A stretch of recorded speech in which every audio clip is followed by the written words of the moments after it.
ഏകദേശം ഒരു 26 കോടിയോളം രൂപയുടെ തട്ടിപ്പ് ഈ സംഘത്തിൽ നടന്നിട്ടുണ്ട്. റിപ്പോർട്ട് പ്രകാരം ഞെട്ടിക്കുന്ന ചില വിവരങ്ങളാണ്. ഇവിടെ നിന്ന് അവിടേക്കും അവിടെ നിന്ന് ഇങ്ങോട്ടും ജീവനക്കാരുടെ ബിനാമി ലോണുകൾ ഒരുപാട് എടുത്തിട്ടുണ്ട്. ശേഷം എന്നോട് പറഞ്ഞ മറുപടി, അതൊക്കെ ഇവിടെ ഉദ്യോഗസ്ഥർ പരിശോധിച്ചോളും, നിങ്ങൾക്കാർക്കും തരാനുള്ളതല്ല.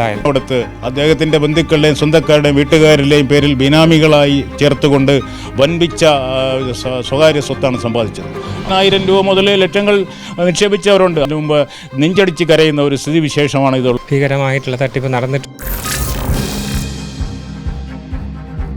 നമസ്കാരം. ഇക്കഴിഞ്ഞ ദിവസമാണ് നെടുമങ്ങാട് മുണ്ടേല രാജീവ് ഗാന്ധി റെസിഡൻസ് വെൽഫെയർ സഹകരണ സംഘം പ്രസിഡൻ്റായിരുന്ന മോഹനെ ജീവനൊടുക്കിയ നിലയിൽ കണ്ടെത്തിയത്. ഇതിന് മുൻപ് ഈ ബാങ്കിനെതിരെ, ഈ സഹകരണ സംഘത്തിനെതിരെ വലിയ രീതിയിലുള്ള അഴിമതി ആരോപണങ്ങളും ഈ പ്രസിഡന്റിനെതിരെയും ഉയർന്നു വന്നിരുന്നു. കോടിക്കണക്കിന് രൂപയുടെ തട്ടിപ്പ് ഈ സഹകരണ സംഘത്തിൽ നടന്നിട്ടുണ്ട് എന്നാണ് മനസ്സിലാക്കാൻ സാധിച്ചിരിക്കുന്നത്. എന്തായാലും നിരവധി നിക്ഷേപകരാണ് ഇവിടെ പണം നിക്ഷേപിച്ചിരിക്കുന്നത്. അവരുടെ ഒന്നും തന്നെ പണം ലഭിക്കാത്ത സാഹചര്യമാണുള്ളത്. എന്തായാലും ആഴ്ചകൾക്ക് മുൻപേ തന്നെ ഈ സഹകരണ സംഘത്തിന് മുൻപിൽ നിക്ഷേപകർ എല്ലാവരും തന്നെ അവരുടെ പണം ആവശ്യപ്പെട്ടുകൊണ്ട്, തിരികെ വേണമെന്നാവശ്യപ്പെട്ടുകൊണ്ട് അവർ സമരവുമായും ധർണയുമായും എല്ലാം തന്നെ രംഗത്ത് വന്നിരുന്നു. എന്തായാലും ഈ സമരസമിതിയുടെ ഭാരവാഹികൾ ഇപ്പോൾ മറുനാടനോട് പ്രതികരിക്കുകയാണ്. എത്ര പണമാണ് ഈ നിക്ഷേപകർക്ക് നഷ്ടപ്പെട്ടിരിക്കുന്നത് എന്നെല്ലാം തന്നെ അവർ വിശദീകരിക്കുകയാണ്.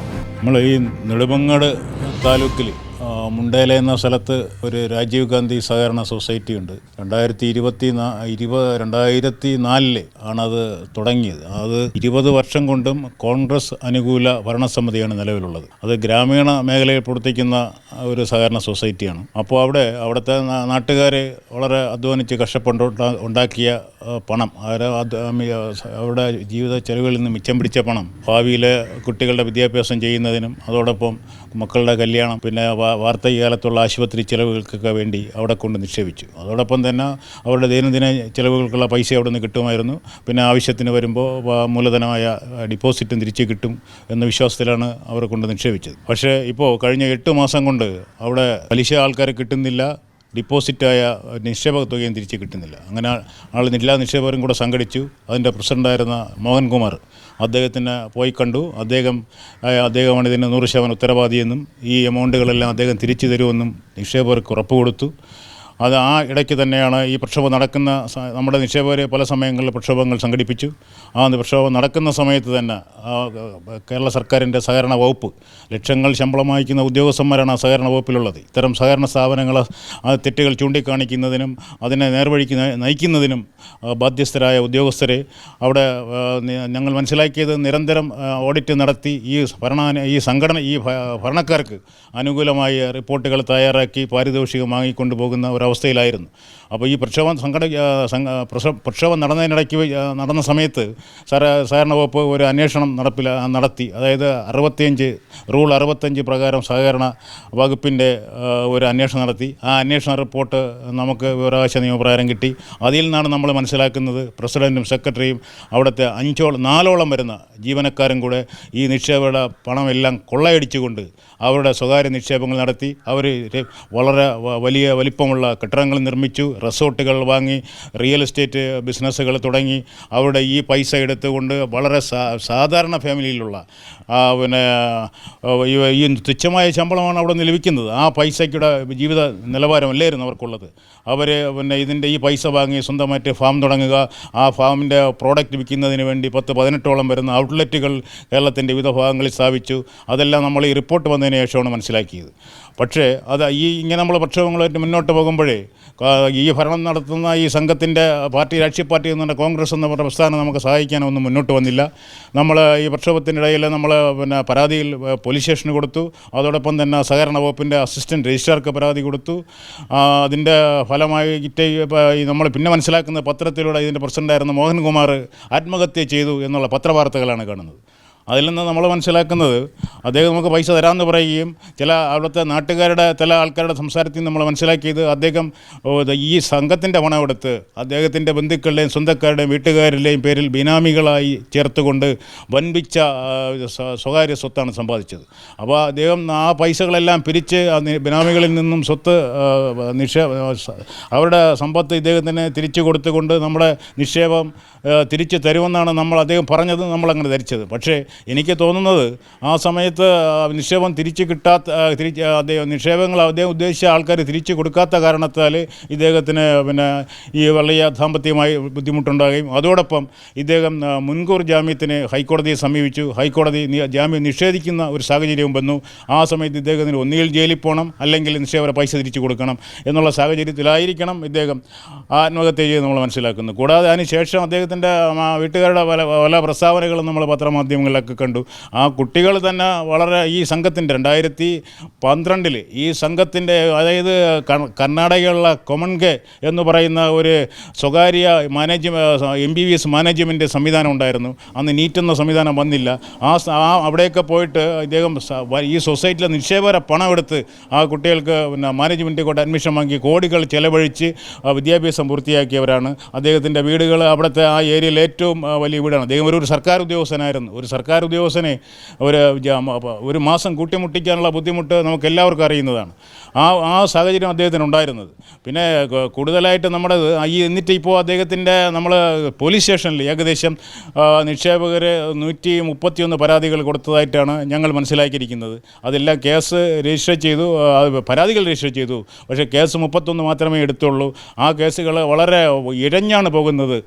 നമുക്ക് ആ കേസുകളൊന്നും തന്നെ പോലീസിന് അന്വേഷണം ക്രൈംബ്രാഞ്ച് ഇടണമെന്നുള്ള ആവശ്യം ഉന്നയിച്ചുകൊണ്ട് നമ്മൾ മുഖ്യമന്ത്രിക്ക്, ബഹുമാനപ്പെട്ട മുഖ്യമന്ത്രി, സഹകരണ വകുപ്പ് മന്ത്രി, സഹകരണ രജിസ്ട്രാർ, അതുപോലെ താഴേക്കടയിലുള്ള അസിസ്റ്റൻറ്റ് രജിസ്ട്രാർ, പോലീസിലെ DGP, ADGP, vigilance, rural SP, DYSP, CA നിരന്തരം ഈ നമ്മളൊരു കൂട്ടായ്മ ഉണ്ടാക്കി 200-ലധികം വരുന്ന കൂട്ടായ്മകൾ ഇതിൽ അംഗങ്ങളായിട്ടുണ്ട്. അപ്പോൾ അവരെല്ലാം പരാതി കൊടുത്തിട്ടും ഇന്ന് വരെ ഒരു ചെറു വിരൽ പോലും ഇവർക്കെതിരെ നിക്ഷേപം തിരിച്ചു കൊടുക്കുന്ന ഒരു ചെറു വിരൽ പോലും നമ്മുടെ സഹകരണ വകുപ്പിൽ നിന്നുണ്ടായിട്ടില്ല.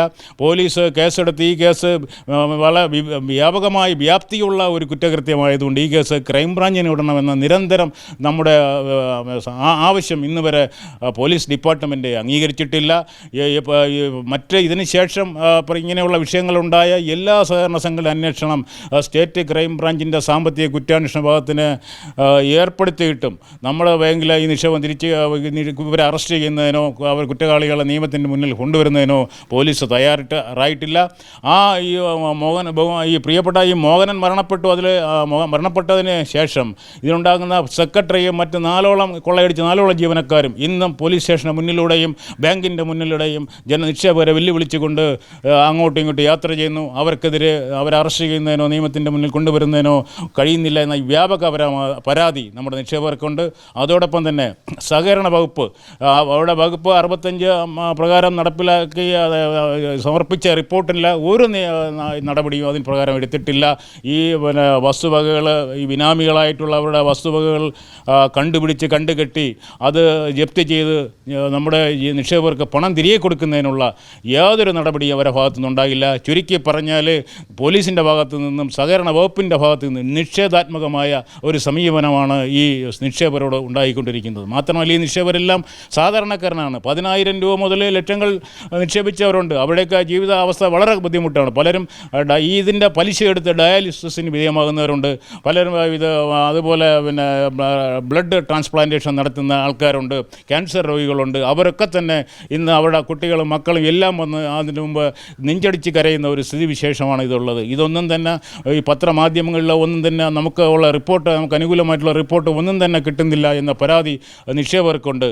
നിലവിൽ എത്ര കോടി രൂപയുടെ തട്ടിപ്പാണ് നിലവിൽ ഈ ബാങ്കിൽ നടന്നിരിക്കുന്നത്? ഏകദേശം ഒരു 26 കോടിയോളം രൂപയുടെ തട്ടിപ്പ് ഈ സംഘത്തിൽ നടന്നിട്ടുണ്ടെന്നതാണ് കണക്കിൽ നിന്ന് വ്യക്തമാകുന്നത്. 65 എൻക്വയറിയുടെ നിദാനമെന്ന് പറയുന്നത് നിക്ഷേപകർ പലിശ എടുക്കുന്നതിന് വേണ്ടിയിട്ട് അവരുടെ നിത്യ ചെലവുകൾക്ക് വേണ്ടിയിട്ടാണ് അവിടുന്ന് പലിശ വാങ്ങുന്നത്. അതിന് വേണ്ടിയിട്ട് ചെന്നിട്ട് അതുപോലും കൊടുക്കാൻ പറ്റാതെ ഒരു ക്രിട്ടിക്കൽ സിറ്റുവേഷൻ ആ ബാങ്കിനുണ്ടായി.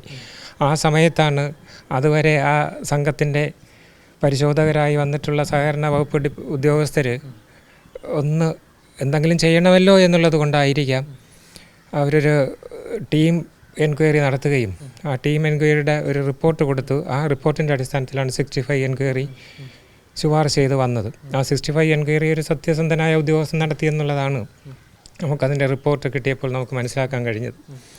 ആ റിപ്പോർട്ട് പ്രകാരം ഞെട്ടിക്കുന്ന ചില വിവരങ്ങളാണ് നമുക്ക് അറിയാൻ കഴിഞ്ഞത് അതിന് ശേഷം മാത്രമാണ് ആ സംഘത്തിൽ നടന്നിട്ടുള്ള ഈ വെട്ടിപ്പും തട്ടിപ്പും തീവെട്ടിക്കൊള്ള എന്ന് തന്നെ നമുക്ക് വിശേഷിപ്പിക്കാം. അത് നമുക്ക് പുറത്ത് അറിയാൻ കഴിഞ്ഞത്. അതുപ്രകാരം ഒരുപാട് ന്യൂനതകൾ അതിനകത്ത് ചൂണ്ടിക്കാട്ടിയിട്ടുണ്ട്.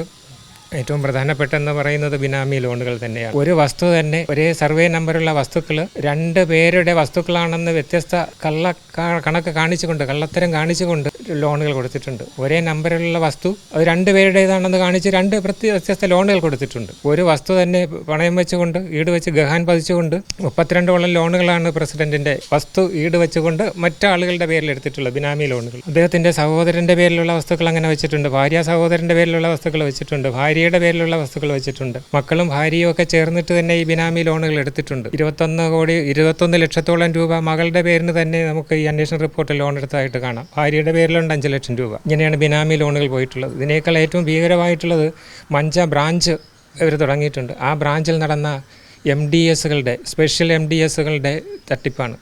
സ്പെഷ്യൽ MDSൽ ആദ്യത്തെ 1-2 തവണ പൈസ അടയ്ക്കുക, ആ സമയത്ത് തന്നെ ഇതിൻ്റെ മുഴുവൻ പേർക്കും അഡ്വാൻസായിട്ട് പൈസ കൊടുക്കുക. അപ്പോൾ അത് ഡിപ്പാർട്ട്മെൻറ്റിൻ്റെ അംഗീകാരമോ ബൈല പ്രൊവിഷനോ ഒന്നും തന്നെ ഇല്ലാതെയാണ് അത്തരം ചിട്ടി തുടങ്ങി 10 ലക്ഷത്തിൻ്റെ ചിട്ടികളാണ് തുടങ്ങിയിരിക്കുന്നതെന്നാണ് അറിയുന്നത്. ഇതിൽ 10,000 രൂപ അടച്ച ആളിനും 7 ലക്ഷം രൂപ വരെ വായ്പ കൊടുത്തിട്ടുണ്ട്.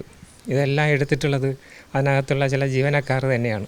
ഈ സ്ഥാപനവും government service welfare cooperative society ഉണ്ട് സർവൻസിൻ്റെ, അതിൽ രണ്ടിലും ഒരേ സമയം പ്രസിഡൻ്റായിരുന്നത് ഈ മോഹൻകുമാറാണ്. അതുകൊണ്ട് തന്നെ ഈ 2 സംഘങ്ങളിൽ നമ്മൾ ഒരുപാട് കൂട്ടുകച്ചവടം നടന്നിട്ടുണ്ട്. ഇവിടെ നിന്ന് അവിടേക്കും അവിടെ നിന്ന് ഇങ്ങോട്ടും ജീവനക്കാരുടെ ബിനാമി ലോണുകൾ ഒരുപാട് എടുത്തിട്ടുണ്ട്. അതുകൊണ്ട് ഈ കൂട്ടത്തിൽ നമുക്ക് ഒരു ആവശ്യമെന്ന് പറയുന്നത് സർവൻസ് സൊസൈറ്റിയുടെയും സർവൻസ് എംപ്ലോയി സൊസൈറ്റി ഉണ്ടല്ലോ, വെൽഫെയർ സൊസൈറ്റി, അതിൻ്റെയും ഒരു അന്വേഷണം, സമഗ്രമായ ഒരു അന്വേഷണം വേണം. അവിടെ ഇതിനേക്കാൾ ഭീകരമായിട്ടുള്ള തട്ടിപ്പ് നടന്നിട്ടുണ്ടതാകാം എന്നാണ് നമ്മൾ പ്രതീക്ഷിക്കുന്നത്. ഈ നിക്ഷേപക തുക തിരിച്ച് ചോദിച്ചിരുന്നു, ഈ മോഹൻ കുമാറിനോട് ചോദിച്ചിരുന്നു, അങ്ങനെ ഒരു ചർച്ച നടന്നിരുന്നു. അപ്പോൾ അദ്ദേഹം എന്താണ് പറഞ്ഞത്? എന്നെ സംബന്ധിച്ച് ഞാനൊരു ക്യാൻസർ പേഷ്യൻ്റാണ്. എൻ്റെ ഒരു ചികിത്സാ ആവശ്യത്തിനായിട്ട് 1 ലക്ഷം രൂപ പിൻവലിക്കാനാണ് ഞാൻ മെച്ചേർഡായ സർട്ടിഫിക്കറ്റുമായിട്ട് സംഘത്തിൽ പോകുന്നത്. ആ സമയത്ത് പ്രസിഡൻ്റ് അവിടെ ഉണ്ടായിരുന്നു. സെക്രട്ടറി പൈസ തരാനില്ല, നിവർത്തിയില്ല എന്ന് പറഞ്ഞ് പ്രസിഡൻറ്റിനെ കാണാൻ പറഞ്ഞു. ഞാൻ പ്രസിഡൻറ്റിനെ കണ്ടു.